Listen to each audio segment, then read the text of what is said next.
हमें वादा किया था, हमारी देवतुल्य जनता को, हमारी महिलाएं, हमारी बहनों को वादा किया था कि 2000 रुपए चूल्हा भत्ता देंगे, चूल्हा खर्चा देंगे।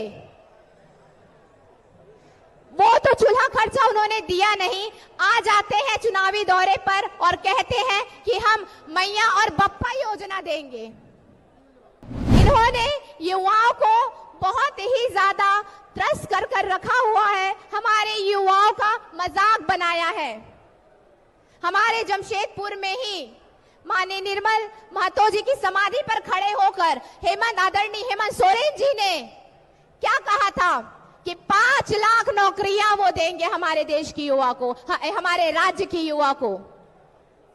पर उनके वादे सिर्फ खोखले रह गए। जो अपने पुराने वादे ही निभा नहीं पाए हैं, वो आते हैं इस चुनावी माहौल में और फिर से जनता को ठगने का काम करते हैं और नए वादे लागू करते हैं।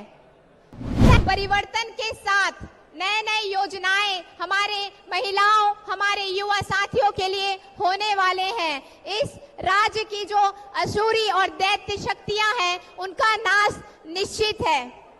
बस आप सबों के समर्थन के साथ और आप सबों के आशीर्वाद के साथ और हमारे केंद्रीय नेतृत्व ने मुझे ये मौका दिया, मुझ महिला युवा शक्ति को ये मौका दिया कि मैं यहाँ से उम्मीदवार बन पाई।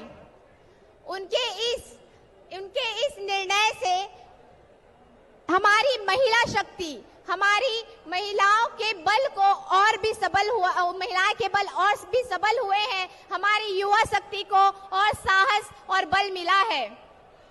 मैं यही कहना चाहूंगी कि जिस प्रकार हमारी 2014 से 2019 के बीच में माननीय प्रधानमंत्री नरेंद्र मोदी जी के नेतृत्व में हमारे यहाँ डबल इंजन की सरकार ने जितने भी कार्य किए हैं, सबसे पहले उन्होंने अपराध और उग्रवाद जैसी समस्याओं का समाधान किया था। साथ ही कई क्षेत्रों में विकास कार्य हुए हैं, जैसे जल, पानी और बिजली की सुविधाएं उपलब्ध कराई थी। पर जब से यहाँ हमारे राज्य में युवाएं और मजदूर भाइयों को ठगने का काम किया है, इन्होंने अपने कार्यकाल में पूरे राज्य के वासियों को त्रस्त कर रखा है। आप सबों से यही कहना चाहूंगी, जब हमारा कार्यकाल, भाजपा का कार्यकाल रहा है, उस समय जो 1 रुपए में महिलाओं को जमीनी रजिस्ट्री जो उपलब्ध कराई गई थी, 181 जैसे नंबरों की सुविधाएं उपलब्ध कराई गई थी कि महिलाएं अपनी दुविधा को हमसे व्यक्त कर सके। पर इस झारखंड और मुक्ति मोर्चा और कांग्रेस की सरकार ने उस सुविधाओं को भी बंद कराने का काम किया है। इन्होंने युवाओं को बहुत ही ज्यादा त्रस्त कर रखा हुआ है, हमारे युवाओं का मजाक बनाया है।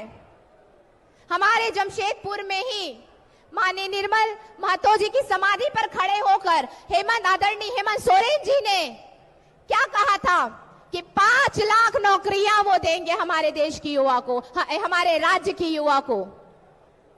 पर उनके वादे सिर्फ खोखले रह गए। जो अपने पुराने वादे ही निभा नहीं पाए हैं, वो आते हैं इस चुनावी माहौल में और फिर से जनता को ठगने का काम करते हैं और नए वादे लागू करते हैं, नई योजनाएं जनता के बीच में रखते हैं। ये जो सरकार रही है, वो केवल महिला विरोधी, युवा विरोधी और रोजगार विरोधी सरकार रही है। इन्होंने महिलाओं के हितैषी बनने का सिर्फ और सिर्फ ढोंग किया है।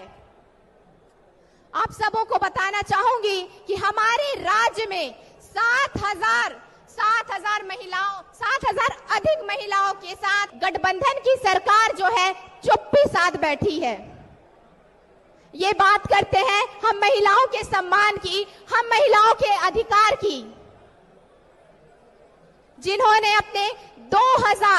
हमें वादा किया था, हमारी देवतुल्य जनता को, हमारी महिलाएं, हमारी बहनों को वादा किया था कि 2000 रुपए चूल्हा भत्ता देंगे, चूल्हा खर्चा देंगे। वो तो चूल्हा खर्चा उन्होंने दिया नहीं। आज आते हैं चुनावी दौरे पर और कहते हैं कि हम मैया और बप्पा योजना देंगे। अब इस मैया और बप्पा योजना को हमारी महिलाएं, हमारी बहनें इस चुनावी मैदान में उन्हें जमकर लताड़ेगी और यहां से जड़ से उखाड़ फेंकेगी। वही बात करें हमारे युवा शक्ति की, हमारे बड़े भाइयों की, हमारे युवा पीढ़ी की, तो युवा हमारे देश का भविष्य है, हमारे देश की शक्ति है। पर इन्होंने युवाओं का बड़ा मजाक बनाया है। जिस आप सभी जानते होंगे, जब हमारी सरकार रही है, पिछली भाजपा की जब सरकार रही है, तो इन्होंने, हमारी सरकार ने सभी युवाओं को 1,34,000 रोजगार दिया था और साथ ही शिक्षा, वन संरक्षण और पुलिस दरोगा इन क्षेत्रों में इनकी बहालियां की थी। तो आप सबों से बस यही कहना चाहूंगी कि ये सरकार रोजगार के नाम पर युवाओं को ठग रही है, युवाओं से झूठे वादे कर रही है। पिछले चुनाव में इन्होंने बहुत से वादे किए हैं जिन्हें धरातल पर साबित नहीं कर पाए, धरातल पर ला नहीं पाए हैं। ये युवाओं को सिर्फ ठगने का काम कर रही है। आप सबों से यही विनती करूंगी, जो हमारे युवा शक्ति है, अगर उन्होंने अपने अधिकार की, हक की लड़ाई की बात भी की तो उन्हें झूठे आरोप में फंसाया गया, झूठे मुकदमे कराए गए। तो आप सबों युवाओं, महिलाओं, हमारे देवतुल्य जनता गणों से मैं यही कहना चाहूंगी कि 13 नवंबर को यहां मतदान होने वाले हैं।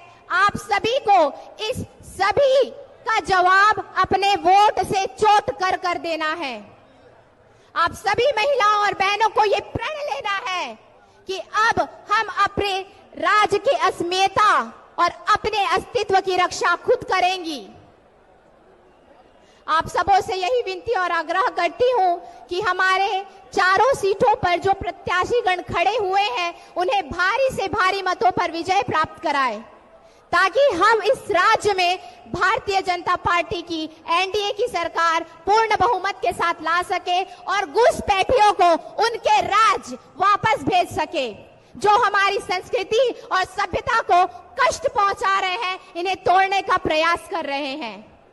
धन्यवाद।